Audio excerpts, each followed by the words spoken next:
மக்களே வணக்கம்.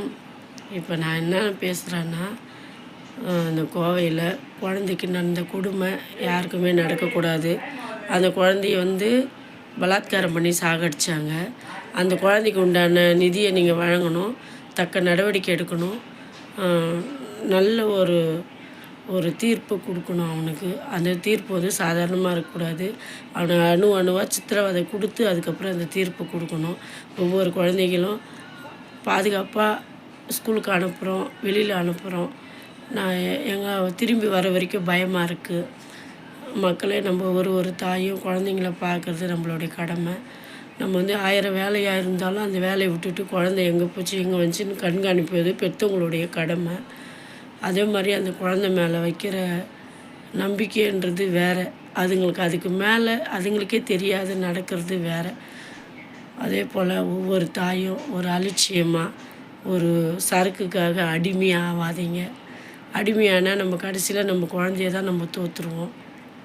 அதனால் குடி ஆண் மகனுக்கு இருக்கிற குடியே வேணாம், ஒயின் ஷாப்பை மூடுங்கன்னு முதலமைச்சர்கிட்ட எல்லா மக்களும் அதுக்காக தான் ஓட்டு போட்டாங்க. அவர் மூடிட்டார்.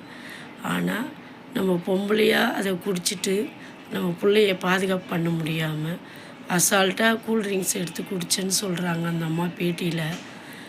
வாயில் ஊற்ற சொல்லே தெரியாது கூல்ட்ரிங்க்ஸா இல்லை சரக்கான்றது அந்த ஸ்மெல்லு நாற்றமே தெரியும்.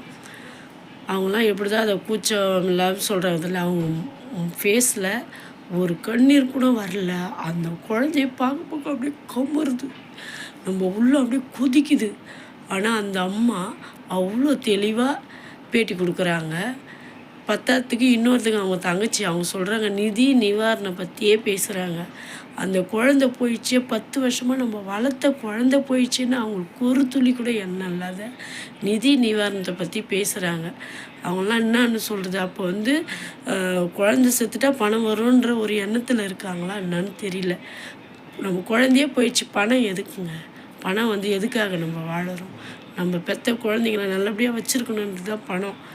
அந்த குழந்தைங்கள சாகடிச்சுட்டு அந்த பணம் நம்ம அதில் சொகுசாக சாப்பிட்டுக்கிட்டு நல்லா இருந்தோம்னா அந்த குழந்தை இல்லாத இடத்த நம்மளால் வாழ முடியுமா? சொல்லுங்கள் மக்களே. ரொம்ப கொடுமையான விஷயம். அந்த அம்மா சரக்கு போட்டு தூங்கிட்டு இருக்கிறாங்க பாரு. அந்த குழந்தை போனது தெரியாமல் 7 மணி வரைக்கும் தெரியலையா. அப்போ அவங்க எப்படியாப்பட்ட பொம்பளையாக இருப்பாங்க, பொண்ணாக இருப்பாங்க. அவங்க வீட்டுக்காரை பார்த்தா அப்பாவி மாதிரி தெரியுது. அவர் சரக்கு வாங்கி வச்சிருப்பாராம், அதில் கூல்ட்ரிங்க்ஸில் கலந்து வச்சிட்டாராம். அந்த அம்மாவுக்கு தெரியலையா, குடிச்சிட்டாங்க.